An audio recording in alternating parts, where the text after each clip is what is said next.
श्रीमन्नारायण नारायण नारायण श्रीमन्नारायण नारायण नारायण।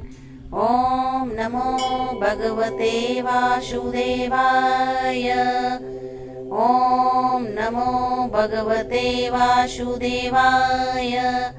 श्री हरि की जय, विष्णु भगवान की जय, भोलेनाथ की जय। हर हर महादेव। ओम नमः शिवाय। हर हर महादेव। ओम त्र्यंबकं यजामहे सुगंधिं पुष्टिवर्धनम् उर्वारुकमिव बन्धनान् मृत्युमोक्षयमामृतात्।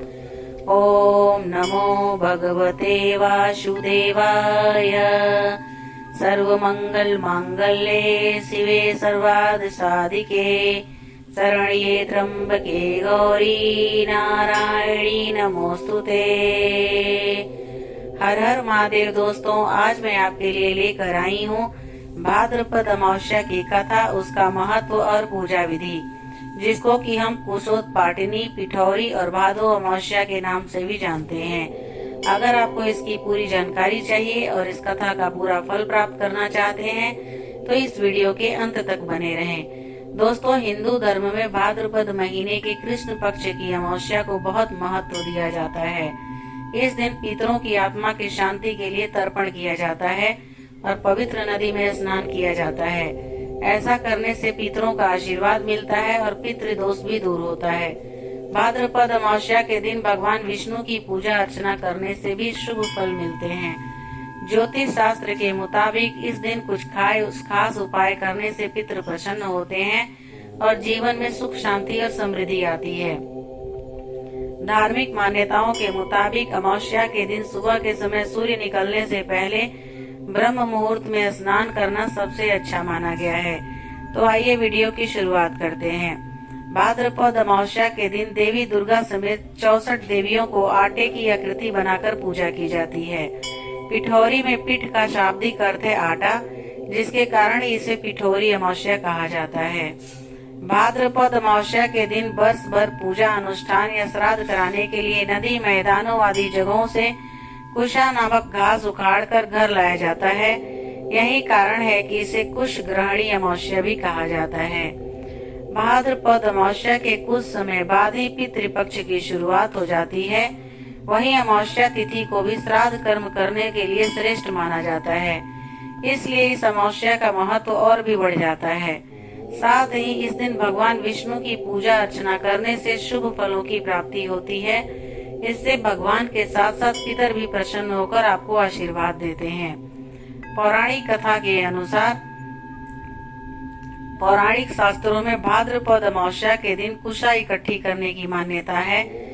इस दिन सुहागिनें व्रत रहकर भगवान भोलेनाथ और देवी दुर्गा का पूजन करती है। यह दिन पितरों के तृप्ति, पिंडदान, तर्पण और वंश वृद्धि के लिए अति महत्वपूर्ण माना गया है। अमावस्या की शाम पीपल के पेड़ के नीचे सरसों के तेल का दिया लगाने और पितरों का स्मरण और शिव जी और शनि देव की आराधना करने से जीवन में चारों तरफ से लाभ मिलता है। एक पौराणिक कथा के अनुसार बहुत समय पहले की बात है। एक परिवार में 7 भाई थे। सभी का विवाह हो चुका था। सबके छोटे छोटे बच्चे भी थे। परिवार की सलामती के लिए 7 भाइयों की पत्नी पिठौरी अमावस्या का व्रत रखना चाहती थी, लेकिन जब पहले साल बड़े भाई की पत्नी ने व्रत रखा तो उनके बेटे की मृत्यु हो गई। दूसरे साल फिर एक और बेटे की मृत्यु हो गई। 7वें साल भी ऐसा ही हुआ। तब बड़े भाई की पत्नी ने इस बार अपने मृत पुत्र का शव कहीं छिपा दिया। गांव की कुल देवी माँ पोलेरमा उस समय गांव के लोगों की रक्षा के लिए पहरा दे रही थी। उन्होंने जब इस दुखी माँ को देखा तो वह कारण जानना चाही। तब बड़े भाई की पत्नी ने सारा किस्सा देवी को सुनाया तो देवी को उस पर दया आ गई। देवी ने उस दुखी माँ से कहा कि वह उन सभी स्थानों पर हल्दी छिड़क दे जहाँ जहाँ उनके बेटों का अंतिम संस्कार हुआ है। तब बड़े भाई की पत्नी ने ऐसा ही किया। जब वह घर लौटी तो सातों पुत्रों को जीवित देख उसकी खुशी का ठिकाना नहीं रहा। तब से उस गांव की हर माता अपने संतान की लंबी आयु के लिए पिठोरी अमावस्या का व्रत रखने लगी। आज के दिन यह कथा सुनने और पढ़ने से पुण्य फलों की प्राप्ति होती है। उत्तर भारत में यह पर्व पिठोरी अमावस्या के नाम से माता दुर्गा की आराधना करके मनाया जाता है।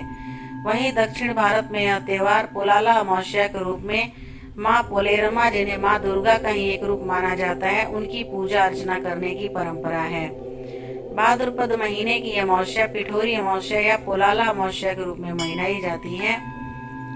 इस दिन महिलाएं अपनी संतान की लंबी आयु के लिए व्रत रखती हैं। ऐसी मान्यता है कि इस दिन व्रत रखने से माँ दुर्गा की कृपा से संतान के सभी कष्ट दूर हो जाते हैं। पिठोरी अमावस्या के दिन आटे से 64 देवियों का पिंड बनाकर उनकी पूजा करने का विधान है। इस विशेष दिन पर भगवान विष्णु की उपासना करने को भी बहुत महत्वपूर्ण माना गया है। शास्त्रों में यह विदित है कि भाद्रपद अमावस्या के भगवान विष्णु की उपासना करने से व्यक्ति को सभी पापों से मुक्ति मिल जाती है और जीवन में सुख समृद्धि आती है। इस विशेष दिन पर भगवान विष्णु के प्रभावशाली स्रोत का पाठ करने से भी व्यक्ति को कई प्रकार के दोष और बाधाओं से निजात मिल जाता है। दोस्तों, इस दिन सुबह जल्दी उठकर स्नान करें। अगर किसी पवित्र नदी में स्नान करना संभव नहीं है तो नहाने के पानी में गंगा जल मिलाकर स्नान करें। स्नान करने के बाद सूर्य देव को अर्घ्य दें। इस दिन सूर्य देव को अर्घ्य देने से विशेष फल की प्राप्ति होती है। अगर आप पितरों से संबंधित श्राद्ध तर्पण आदि करें, इससे पितृदोष दूर होता है और पूर्वजों का आशीर्वाद मिलता है। साथ ही भगवान शंकर की पूजा अर्चना करने से भी जीवन की बाधाएं दूर होती हैं। स्नान के बाद दान देने से ग्रह बाधाएं दूर होती है। खास तौर पर अन्न दान या वस्त्र दान से पाप कटते हैं और जीवन में सुख शांति आती है। इस दिन सुबह पीपल के पेड़ पे जल चढ़ाएं और शाम को पीपल की जड़ के पास सरसों के तेल का दिया जलाकर रखें। इस दिन श्राद्ध कर्म या पूजा कुश के आसन पर बैठकर करना चाहिए। इससे आपकी पूजा शीघ्र स्वीकार होती है और पितरों का आशीर्वाद मिलता है। अमावस्या के दिन रात के अंधेरे में सुनसान रास्तों से दूर रहें और अकेले ना निकलें। इस दिन नकारात्मक शक्तियां ज्यादा सक्रिय रहती हैं और आप पर हावी हो सकती हैं। इस दिन शाम की पूजा या तंत्र मंत्र से जुड़े कार्य न करें। विधि विधान में मामूली गलती भी नुकसानदेह हो सकती है। दोस्तों, यदि आपकी कुंडली में काल सर्प दोष है तो इससे जुड़ी दिक्कतों को दूर करने के लिए आपको पिठोरी अमावस्या पर चांदी के नाग नागिन का जोड़ा बनवाकर उनकी पूजा करना चाहिए। इसके बाद उसे पवित्र नदी या समुद्र के जल में बहा देना चाहिए। यदि आपके जीवन में तमाम तरह की परेशानियां बनी हुई है तो आपको पिठोरी अमावस्या के दिन मछलियों को आटे से बनी गोलियां खिलानी चाहिए। ज्योतिष के अनुसार इस उपाय को करने से जीवन से जुड़ी तमाम तरह की समस्याएं दूर होती है। यदि आपकी कुंडली में शनि संबंधी दोष है तो आपको उसे दूर करने के लिए अमावस्या के दिन काले कपड़े, काला कंबल, काला जूता, काला छाता आदि का दान करना चाहिए। इस प्रकार अमावस्या पर काली चींटियों को आटा और चीनी मिलाकर खिलाने से भी शनि संबंधी बाधाएं दूर होती है। यदि आपको जाने अनजाने शत्रुओं का खतरा बना रहता है तो आपको उन पर विजय पाने के लिए पिठोरी अमावस्या के दिन काले कुत्तों को तेल में चुपड़ी रोटी खिलानी चाहिए। दोस्तों, भादो अमावस्या क्यों मनाई जाती है?